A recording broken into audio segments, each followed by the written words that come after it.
कि आप दीजिए ना 9300 का स्केल, परीक्षा देने में कोई दिक्कत नहीं है। ये चंद्रशेखर यादव का आकर्षक वेतनमान, मुख्यमंत्री का आकर्षक वेतनमान क्या 28,000 रुपया होता है? कहाँ 9300 का स्केल? जो स्टेट परीक्षा हुआ था वह सुपर स्टेट के नाम से जाना जाता है। सुपर स्टेट इस सेंस में कि वो पद विज्ञापित की थी सरकार, शिक्षा विभाग, और उस पद के विरुद्ध उसकी पात्रता परीक्षा हुई थी, और उसमें यह स्पष्ट विज्ञापन में लिखा हुआ है कि इस परीक्षा को जो क्वालिफाई करेंगे वही शिक्षक बन पाएंगे। है कि एग्जाम के साथ साथ आपको पे स्केल भी न देना होगा। हमारा एग्जाम आप बीपीएससी से ले रहे हैं, हमारा एग्जाम बार बार लेते जा रहे हैं, लेकिन आप स्केल क्या बार बार स्केल आप चेंज कर रहे हैं। आपका जो स्केल का शेड्यूल है वो स्केल दिया जाए ना। हम लोग तो एकदम स्वतंत्र रूप से लेना चाहते हैं और हम लोग कभी भी एग्जाम से पीछे नहीं सर कि शिक्षक डर रहे हैं एग्जाम से। शिक्षक रोज एग्जाम लेते हैं अपने विद्यालय में और हर वर्ष बोर्ड की परीक्षा लेते हैं, इसलिए एग्जाम से डरने वाली बात जो है मैं सिरे से खारिज करता हूं। शिक्षकों से काम ले रही है, शिक्षकों से वो सारा काम ले रही है सरकार जो एक राजकर्मी का दर्जा प्राप्त कर्मचारियों से लिया जा रहा है। अब देखिए ना कौन सी काम बची हुई है शिक्षकों के लिए।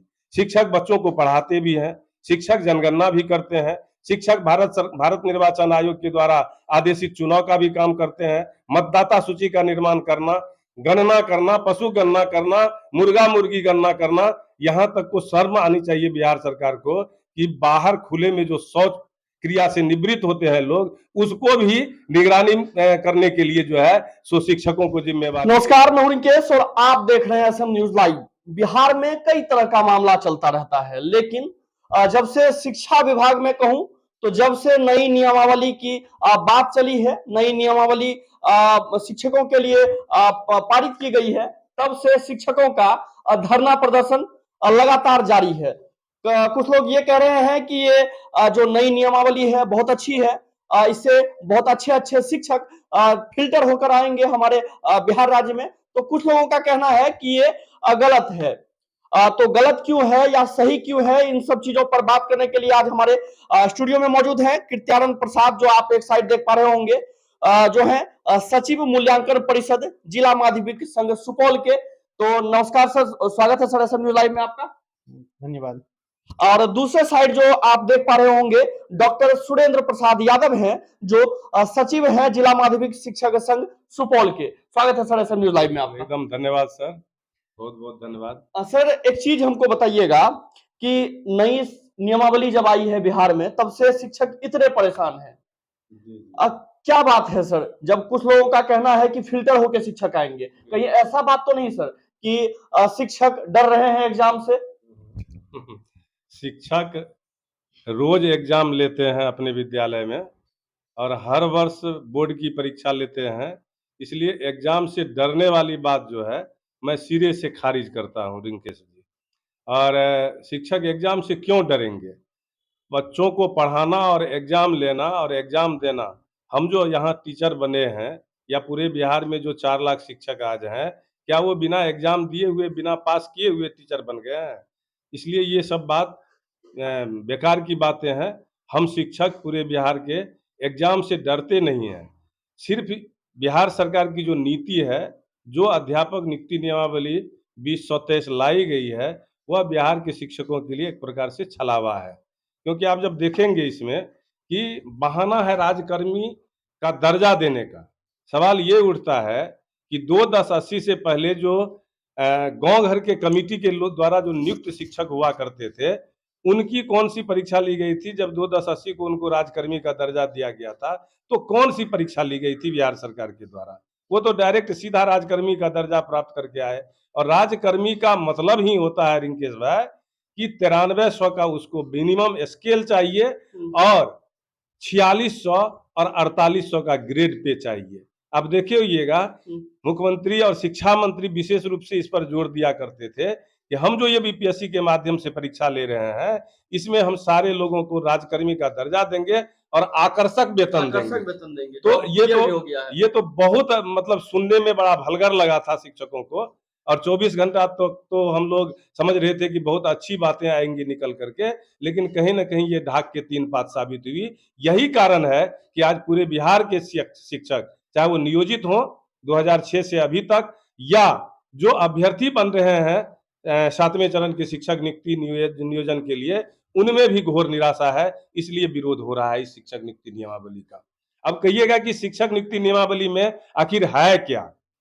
आप अंदाजा कीजिए कि 17 साल हो गया जो 2006 से नियुक्त हुए थे शिक्षक, और इस 17 साल में 10 साल के बाद ही हमको पहला प्रमोशन मिल जाना चाहिए था, जो बिहार सरकार नहीं दी, चोरी कर ली वहां पर हमारे प्रमोशन को, हमारा स्केल चुराया, हमारा ग्रेड पे चुराया।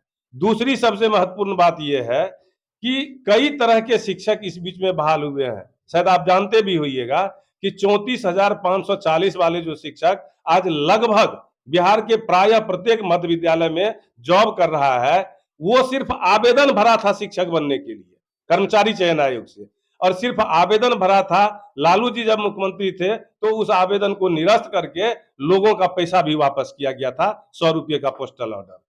सवाल ये उठता है कि जब न्यायालय का हथौड़ा पड़ा बिहार सरकार को, तो उसकी बहाली की गई न्यायालय के हथौड़े के बल पर, और वो आते ही 9300 का स्केल ले लिया और राजकर्मी का दर्जा उनको मिल गया।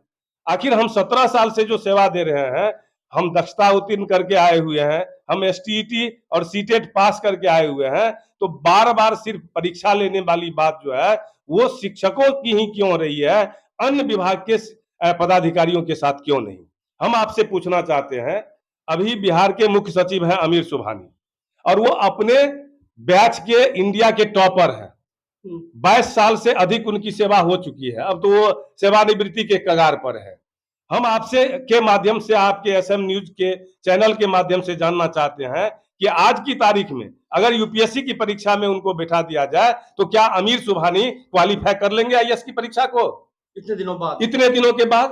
तो फिर इस तरह की 17 साल सेवा देने के बाद भी शिक्षकों के साथ जो ये दुर्व्यवहार किया जा रहा है, कहीं ना कहीं समाज की नजर में शिक्षकों को एक बार दोबारा गिराने का प्रयास है बिहार सरकार का। इसको कुछ नहीं देना है। रही बात बीपीएससी की परीक्षा देने की, तो हम डरते नहीं है परीक्षा से, ना आज तक डरे हैं ना आगे डरेंगे। अगर बीपीएससी की परीक्षा लेकर के ही शिक्षक बनाना था तो 94 की तरह हमारा भी परीक्षा आप ले लेते 2014। आप 2000 ईस्वी में जो लिए थे प्राथमिक शिक्षकों की बहाली किए थे बीपीएससी के माध्यम से, अनट्रेंड शिक्षकों की आपने बहाली किया, उनकी कौन सी परीक्षा आपने ली जो राजकर्मी का दर्जा उनके नियुक्ति के साथ ही उनको दे दिया? पूरे बिहार के शिक्षकों और जो अभ्यर्थी बनेंगे 7वें चरण में, हमको लगता है कि सारे लोग इस नियमावली के विरोध में है। सरकार को ये नियमावली हर हालत में वापस लेना होगा, और उसके बाद नई नियुक्ति नियमावली जब लाएगी सरकार तो फिर उसको पात्रता परीक्षा के साथ जोड़ करके नहीं, स्वतंत्र रूप से 94 और 2000 ईस्वी की तरह इनको लेना पड़ेगा। एसटीईटी पास से लेना ये कहीं से न्याय संगत नहीं है। बहुत अच्छा सर, अभी और भी बातें आपसे करेंगे, लेकिन हमारे साथ में कृत्यानंद प्रसाद भी है जो सचिव है मूल्यांकन परिषद जिला माध्यमिक संघ के। एक चीज बताइएगा कृत्यानंद सर, आप जब बीपीएससी का एग्जाम पहले भी लिया जा चुका है तो ये कोई नई बात नहीं है, तो अगर अभी भी सरकार ये चीजें कर रही है फिल्टर करके, मतलब टीचर को फिल्टर करने के लिए कर रही है, तो क्या दिक्कत है आपको? विरोध इसलिए हो रहा है कि एग्जाम के साथ साथ आपको पे स्केल भी न देना होगा। हमारा एग्जाम आप बीपीएससी से ले रहे हैं, हमारा एग्जाम बार बार लेते जा रहे हैं, लेकिन आप स्केल क्या बार बार स्केल आप चेंज कर रहे हैं। आपका जो स्केल का शेड्यूल है वो स्केल दिया जाए ना। हम लोग तो एकदम स्वतंत्र रूप से लेना चाहते हैं, और हम लोग कभी भी एग्जाम से पीछे होने के लिए नहीं है। और हम लोग चाहते हैं कि एजुकेशन का क्वालिटी एजुकेशन जो सरकार की मांग हो रही है वो हो, और उसमें हम लोग का पूरा सहयोग रहेगा। लेकिन आप शिक्षक को प्रताड़ना कर करके आप कभी भी क्वालिटी एजुकेशन का ख्वाब नहीं देख सकते। एक ही विद्यालय में आप खंड-खंड टीचर को कर दिए हैं। एक ही विद्यालय में आप 9300 का मूल स्केल देते हैं, जो अभी हमारे विद्यालय में पुराने टीचर जो हैं 1,20,000 30,000 ले रहे हैं। उसी विद्यालय में हम जो हैं 42,000 ले रहे हैं। 6,000 से बहाली हुई थी, और इसी संघर्ष के बल पर यही एग्जाम देते-देते आज 42,000 पर पहुँचे हैं। उसी विद्यालय में हमारे बाद जो है एसटीटी पास करके उसका अभी 30,000 दे रहे हैं। उसी में जो आया है उसको 20,000 दे रहे हैं। आज आप फिजिकल एजुकेशन का जो बहाली किए हैं उसको 8,000 पर बहाली कर रहे हैं, अनुदेशक दे रहे हैं। तो क्या है ये मंशा सरकार की जो है एजुकेशन की ओर, एजुकेशन क्वालिटी देने की बात नहीं बल्कि भटकाने की बात कर रही है। इसीलिए हम लोग विरोध कर रहे हैं। जैसे ये तो हो गई सर कि जो अभी शिक्षक हैं उनकी बात हो गई। जी। अगर हम बात करें जो अभी शिक्षक बने नहीं जी। हैं, जो सीटेट पास कर चुके हैं, जो एसटीईटी 2019 में पास कर चुके हैं, उसके लिए क्या कहना चाहेंगे? उनके लिए भी अगर बीपीएससी का एग्जाम के लिए नियमावली आई है तो उन लोगों को देने में क्या दिक्कत है सर? देखिए, कोई दिक्कत नहीं है रिंकेश जी। सरकारी कर्मी का दर्जा आप दीजिए, उसके लिए बीपीएससी से एग्जाम लीजिए, कहीं कोई परेशानी नहीं है। लेकिन यदि आप इतिहास के पन्ने को उलट करके आप देखेंगे तो 2019 में जो एसटीईटी ली गई थी, एसटीईटी का मतलब है कि secondary teachers eligibility test. Secondary teachers eligibility test मतलब माध्यमिक शिक्षक पात्रता परीक्षा यदि आप ले रहे हैं तो कहीं से कोई दिक्कत नहीं है। आपने उस परीक्षा को भी आयोजित किया और आपको बता दूं, सबसे कमजोर कड़ी जो इस नियमावली की है कि 2019 सातवें चरण के जो आज अभ्यर्थी बने हुए हैं, वो 2006, 7, 8 में जो शिक्षक बने थे, उनके द्वारा हमारे द्वारा पढ़ाए गए बच्चे भी हैं उसमें। आप अंदाजा कीजिए कि 2019 का शिक्षक पात्रता परीक्षा और 13 का शिक्षक पात्रता परीक्षा, दोनों में आसमान धरती का है। यही मीडिया के नजर में आज है कि 19 का जो स्टेट परीक्षा हुआ था वह सुपर स्टेट के नाम से जाना जाता है। सुपर स्टेट इस सेंस में कि वो पद विज्ञापित की थी सरकार, शिक्षा विभाग, और उस पद के विरुद्ध उसकी पात्रता परीक्षा हुई थी और उसमें यह स्पष्ट विज्ञापन में लिखा हुआ है कि इस परीक्षा को जो क्वालिफाई करेंगे वही शिक्षक बनेंगे। तो सवाल है कि 19 का जो शिक्षक पात्रता परीक्षा दिया, हजारों लाखों अभ्यर्थी जो इस परीक्षा में बैठे और जो क्वालिफाई किया तो पात्रता परीक्षा पास कर गया, विज्ञापित पद के विरुद्ध पास किया। जितनी वैकेंसी थी उतना शिक्षक को आपने पैनल में लिया, बाकी को अनुत्तीर्ण घोषित कर दिया। तो फिर वैसे अभ्यर्थियों से दोबारा बिहार लोक सेवा आयोग से परीक्षा लेने का मतलब क्या है बिहार सरकार का, ये समझ में नहीं है। लेकिन एक चीज कहने का है सर कि वो तो अभी करंट स्टूडेंट है ना सर? बिल्कुल करंट। वो तो अगर करंट स्टूडेंट है वो तो एग्जाम दे सकते हैं ना? बिल्कुल दे सकते हैं, ठीक है, लीजिए आप, हम देंगे भी और उनको भी प्रेरित करेंगे देने के लिए। लेकिन सवाल ये उठता है कि राज्यकर्मी का जो न्यूनतम स्केल है, जिसकी चर्चा अभी मूल्यांकन सचिव महोदय किए, कि आप दीजिए ना 9300 का स्केल, परीक्षा देने में कोई दिक्कत नहीं है। ये चंद्रशेखर यादव का आकर्षक वेतनमान, मुख्यमंत्री का आकर्षक वेतनमान क्या 28,000 रुपया होता है? कहां 9300 का स्केल, जिसमें पहला स्टार्टिंग वेतन होगा 60,000, उसको आपने 28,000 पर ला करके बांध दिया है। तो स्केल के मामले में आप प्यून का भी, 4th ग्रेड का भी स्केल नहीं दे रहे हैं और आप कह रहे हैं कि हम राजकर्मी का दर्जा देंगे बीपीएससी का परीक्षा लेकर के। हम तैयार है, सप्तम चरण के सारे अभ्यर्थी तैयार हो जाएंगे, लेकिन तुम 9300 का स्केल दो, 4600 का और 4800 का ग्रेड पे दो, कोई दिक्कत नहीं हमको परीक्षा देने में। परीक्षा से हम भागते कहां हैं? यदि आज अगर 20 तारीख से पहले, हम आपसे बात करेंगे अभी कि 20 मई से पहले अगर सरकार यह घोषणा कर दे कि शिक्षकों का जो वेतनमान है पुराना राज्यकर्मी वाला, वह अगर हम देने की घोषणा करते हैं, शिक्षा मंत्री घोषणा करे, मुख्यमंत्री घोषणा करे, उप मुख्यमंत्री घोषणा करे, तो परीक्षा देने में हमको कोई आपत्ति नहीं है। हम देंगे परीक्षा, लेकिन परीक्षा देंगे तब जब तुम 9300 का स्केल दोगे। अगर तुम स्केल नहीं दोगे तो हम नहीं देंगे परीक्षा, इस नियमावली का विरोध करेंगे।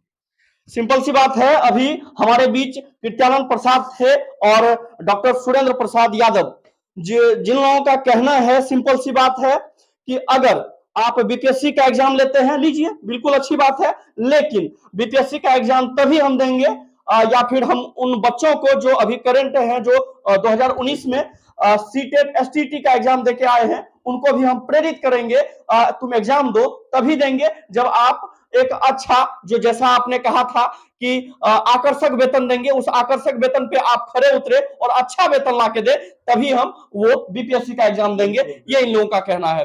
बाकी हमारे साथ में अभी डॉक्टर सुरेंद्र प्रसाद थे और कृत्यानंद प्रसाद यादव थे। आप दोनों का बहुत बहुत धन्यवाद सर एसएम न्यूज में आने के लिए। बाकी मैं हूं रिंकेश, धन्यवाद।